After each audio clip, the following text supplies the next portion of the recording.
Welcome to economics in easy way. आइए start करते हैं आज न्यू चैप्टर अपना थ्योरी ऑफ डिमांड। ये इजी चैप्टर है और इंटरेस्टिंग भी है। तो देखते हैं थ्योरी ऑफ डिमांड। देखते हैं सबसे पहले डिमांड क्या होती है। डिमांड लोग सुनते हैं ना, बहुत सारे लोग बोलते हैं तो डिमांड क्या है। तो डिमांड का मतलब क्या है, जनरली लोग समझते हैं कि कोई चीज़ वो लेना चाहते हैं, मतलब कोई चीज़ वो चाहते हैं, तो उन्हें कार चाहिए तो उसकी डिमांड हो गई। तो सोचो डिमांड क्या होती है। क्या आपको किसी को कार लेनी है तो कार की डिमांड हो गई? नो। डिमांड के लिए कुछ कंडीशंस हैं और यही सब मिलके इसकी मीनिंग बनती है। इसको हमने सेपरेट किया है। नंबर वन क्या चाहिए डिमांड के लिए? डिजायर टू परचेज, मतलब किसी चीज को खरीदना चाहते हैं कोई। सेकंड है एबिलिटी टू पे, और उसके लिए एबिलिटी भी हो उसके पास पे करने का। नेक्स्ट है विलिंग टू पे, मतलब वो पे करना चाहता भी हो। फॉर एग्जाम्पल किसी को कार लेनी है। अब कार लेनी है तो वो कार तो हर कोई लेना चाहता है। अब उसके पास अगर पैसे ही नहीं है और वो लेना चाहता है तो वो डिमांड उसकी नहीं है, खाली डिजायर टू परचेज है कि हम परचेज करना चाहते हैं। बट अगर हमारे पास एबिलिटी टू पे ही नहीं है तो इसका मतलब डिमांड नहीं है। हो सकता है उसके पास एबिलिटी टू पे भी हो कि वो उसके पास पैसे हैं sufficient, but he is not willing to pay. If he is not willing to pay then there is no demand. अगर वो विलिंग टू पे भी नहीं, मतलब वो खर्च नहीं करने जाता, हो सकता है उसके पास पैसे हो बट वो खर्च ही नहीं करना चाहता, तो भी डिमांड नहीं होगी। एट द गिवन प्राइसेस, मतलब जो भी आज की प्राइसेस है इन द गिवन टाइम पीरियड। ठीक है, तो इसका मतलब तीन मेन कंपोनेंट्स तो होना चाहिए डिमांड के लिए। Desire to purchase, ability to pay and willing to pay, मतलब उसको कोई चीज परचेज करने की इच्छा हो और उसके पास सफिशियंट पैसे भी हो और उस पैसे को खर्च करना भी चाहता हो, तो फिर जाके उसकी डिमांड होगी, अदरवाइज नहीं होगी। खाली चाहने से, खाली डिजायर से डिमांड नहीं होती है। डिमांड के लिए ये सारी कंडीशंस हैं: desire to purchase, ability to pay, willing to pay at the given prices in the given time period. अब आ जाए determinants of demand. Determinants of demand का मतलब क्या है? Determinants which determine the demand, which affect the demand, मतलब जिससे हमारा डिमांड घटता बढ़ता रहता है, जिससे हमारा डिमांड चेंज होता रहता है, वो है डिटर्मिनेंट्स ऑफ डिमांड। कैसे हमारी डिटरमाइन होती है demand? D X, demand of commodity X is equal to, ये एफ मतलब है function of P X means price of commodity X, M means money income, T taste and preference, P L means population and P R of price of related goods. अब ध्यान से समझिएगा इसको। Price of X मतलब price determine करती है demand. अगर किसी भी कमोडिटी की प्राइस ज्यादा होती है तो उसकी डिमांड कम होती है, किसी भी प्राइस की प्राइस कम होती है तो डिमांड ज्यादा होती है। सपोज ये पेन हमने लिया है, ये 5 रुपीज की है, तो उसको सपोज 50 लोग खरीदते हैं या 50 पेन बिकता है।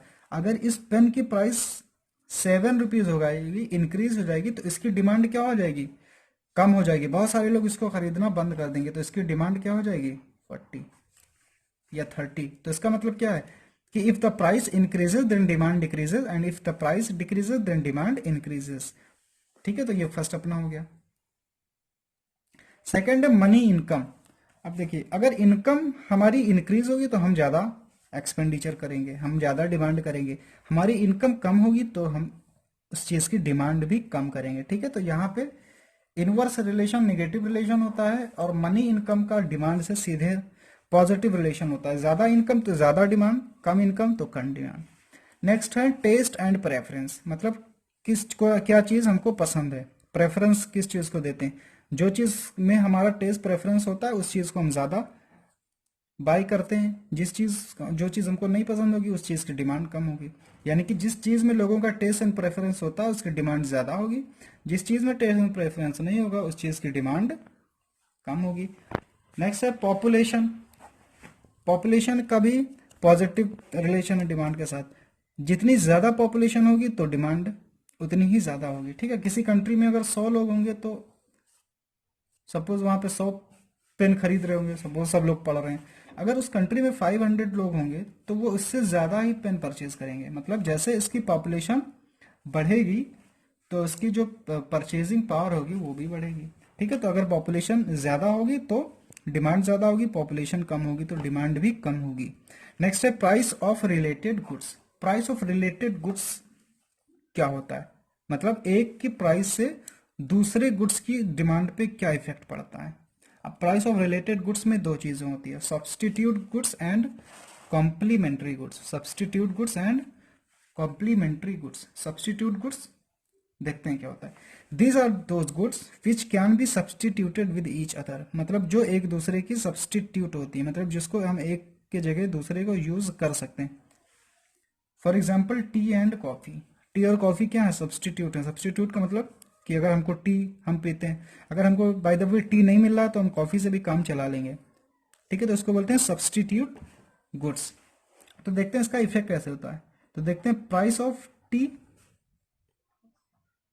और demand of T, price of coffee and demand of coffee.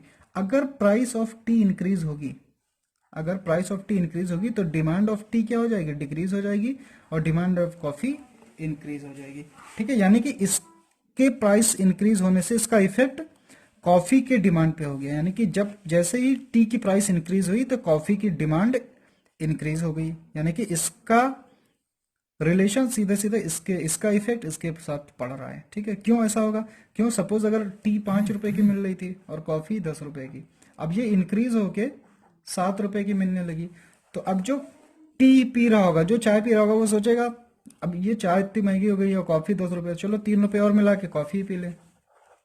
तो इस तरीके से क्या होगा, चाय की डिमांड कम हो जाएगी और कॉफी की डिमांड बढ़ जाएगी, ठीक है। तो इसको बोलते हैं substitute goods which can be substituted with each other. Second है अपना complementary goods. Complementary goods, these are those goods which are demanded together. इसको ज्वाइंट डिमांड बोलते हैं, मतलब जो गुड्स एक दूसरे को कंप्लीट करती है, मतलब जिसके बिना दूसरी चीज इनकम्प्लीट है, और जिसकी डिमांड हम साथ ही साथ करते हैं। For example car and petrol, या इंक एंड रिफिल। अगर ये पेन एंड रिफिल, या इसका जो पेन है अगर इसका रिफिल ना हो तो बेकार है, खाली हम यही लिए टहलेंगे, ठीक है। तो क्या है, ये कॉम्प्लीमेंट्री गुड्स है। कार अगर है तो कार, अगर पेट्रोल नहीं है तो कार की अभी कोई यूज नहीं है, तो कार की अगर डिमांड बढ़ेगी तो पेट्रोल की भी डिमांड बढ़ेगी। तो इसका देखते हैं क्या इफेक्ट होता है। अगर price of car and price of petrol, sorry, demand of petrol and price of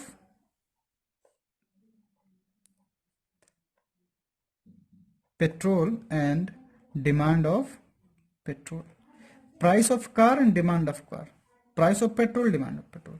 अब देखिए अगर प्राइस बढ़ती है, इंक्रीज होती है कार्स की, तो कार्स की जब डिमांड प्राइस बढ़ेगी तो इसकी डिमांड भी घट जाएगी।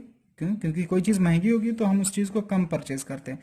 तो अगर कार की प्राइस इंक्रीज होगी तो उसकी डिमांड क्या होती है, डिक्रीज हो जाएगी।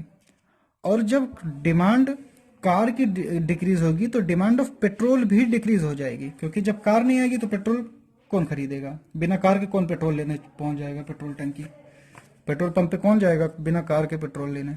जब कार होगी तो ना, इसका मतलब जब कार की डिमांड होगी बढ़ेगी तो इसकी भी डिमांड बढ़ेगी, कार की डिमांड घटेगी तो इसकी घटेगी, यानी कि पॉजिटिवली रिलेटेड है। अब इस सिमिलरली अगर प्राइस ऑफ कार डिक्रीज होती है तो कार की डिमांड खूब ज्यादा बढ़ जाएगी, मार्केट के अंदर खूब कार्स आएंगी, और जब कार आएगी तो पेट्रोल भी खूब बिकेगा, ठीक। तो अगर यहां पे इसका मतलब कंक्लूजन क्या हुआ कि जैसे जैसे कार की डिमांड बढ़ेगी तो वैसे वैसे पेट्रोल की भी डिमांड बढ़ेगी। यहाँ पे पॉजिटिवली रिलेटेड है, अगर कार की डिमांड बढ़ेगी तो उसका इफेक्ट ये होगा कि पेट्रोल की भी डिमांड बढ़ जाएगी। तो ये अपना है प्राइस ऑफ रिलेटेड गुड्स, मतलब एक चीज की हम प्राइस कम या ज्यादा करते हैं तो उसका इफेक्ट सीधे दूसरी गुड्स पे पड़ता है। तो प्राइस ऑफ रिलेटेड गुड्स में दो कंपोनेंट्स बताया, substitute goods and complementary goods. तो ये था अपना पूरा डिटर्मिनेंट्स ऑफ डिमांड।